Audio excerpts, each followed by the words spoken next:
বৃহস্পতিবার না? আজকের এই রাতটা যে জুমার রাত, জানেন আপনারা? আমরা বাংলাদেশে মনে করি জুমার দিন শেষে যে রাতটা, ওইটা মনে হয় জুমার রাত। আসলে ওইটা শনিবারের রাত। ইয়াউমুস সাবত, ইয়াউমুস সাবত, ইয়াউমুল আহাদ, ইয়াউমুল ইসনাইন, ইয়াউমুল সুলাসা, ইয়াউমুল আরবিআ, ইয়াউমুল খামিস, ইয়াউমুল জুমআ।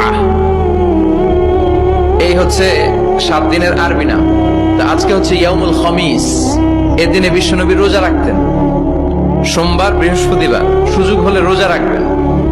যারা রোজা রাখবে তাদের জন্য ইন দ্য ডে অফ জাজমেন্টে আল্লাহ স্পেশাল একটা গেট বানাবে জান্নাতে ঢোকার জন্য।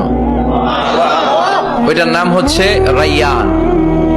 মান দাখালাহু লাম ইয়াজমা আবাদা। একবার who can enter within this door he will never be thirsty again. একবার যে দরজা দিয়ে জান্নাতে ঢুকতে পারবে আজীবনের জন্য তার গলার তৃষ্ণা মিটে যাবে।